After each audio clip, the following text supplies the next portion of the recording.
I invite the President of the United States for his remarks. Well, ladies and gentlemen, thank you, all my colleagues. This is, someone once said in a similar domestic action that was positive, this is a big deal. This is a real big deal. And I want to thank you, Mr. Prime Minister. One Earth, one family, one future. That's the focus of this G20 summit. And in many ways, it's also the focus of this partnership that we're talking about today. Building sustainable, resilient infrastructure, making quality infrastructure investments, and creating a better future. A future that presents greater opportunity, dignity, and prosperity for everyone. Last year, we came together as one to commit to this vision. And this afternoon, I want to highlight the key ways in which the United States and our partners are working to make this a reality. Economic corridors. You're going to hear that phrase more than once, I expect, over the next decade. Economic corridors. As we work to address infrastructure gaps across low and middle-income countries, we need to maximize the impacts of our investments. That's why a few months ago I announced that the United States will work with our partners to invest in economic corridors. In practice, it means we're focusing on regional infrastructure projects that deliver results across multiple countries and in multiple sectors.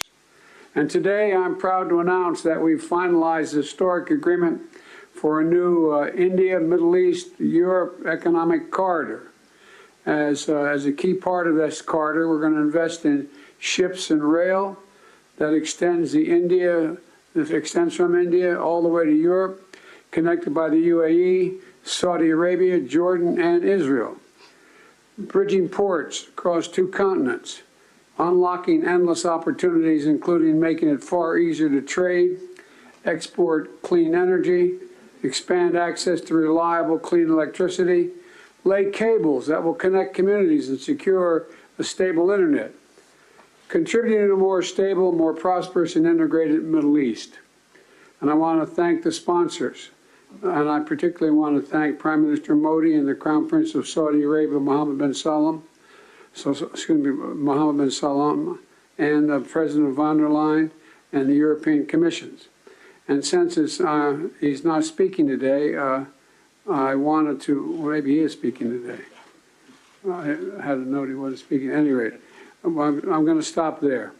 In the sub-Saharan Africa, we're working in a private-public partnership as well to invest in a trans-African corridor. That includes a new partner, the European Union. President von der Leyen, thank you for making this very possible. Together, as part of this corridor, we're going to invest in a new rail line that will extend from the western port in Angola to the DRC, to Zambia, and ultimately the Indian Ocean. It's a project that's about far from just laying tracks. It's about creating jobs, increasing trade, strengthening supply chains, boosting connectivity, laying foundations that will strengthen commerce and food security for people across multiple countries. This is a game-changing regional investment, and both of these are huge, huge steps forward. But they're far from the only ones. We're continuing to make big investments in infrastructure around the world. That includes a solar energy site, an insulin manufacturing facility, and electricity project right here in India. We're continuing to develop economic corridors across Africa, Asia, and the Americas. And together with our partners, we're working to mobilize the trillions of investment needed to close infrastructure gaps around the world, including the formation of a new investor forum that the United States will host in a couple weeks. Let me close with this. The world stands at an inflection point in history, a point where decisions we make today are going to affect the course of our future, all of our futures for decades to come. A point where our investments are more critical than ever. So together, let's continue to work as one to seize this moment in history and maximize our collective investments, to find new partners, to unlock new capital, because when we invest in low and middle income countries, all countries benefit. When we invest in emerging economies, all economies benefit. And when we invest in the future of people anywhere, people everywhere benefit. So I want to thank you again for being here. I look forward to working with all of you, and I'm going to turn it back to the Prime Minister. Thank you.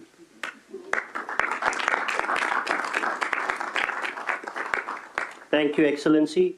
We now invite the Crown Prince and the Prime Minister of the Kingdom of Saudi Arabia for his remarks. أصحاب الفخامة والسمو والمعالي الحضور الكرام، السلام عليكم ورحمة الله وبركاته. يسعدني اليوم نجتمع في هذا البلد الصديق لتوقيع مذكرة تفاهم بشأن مشروع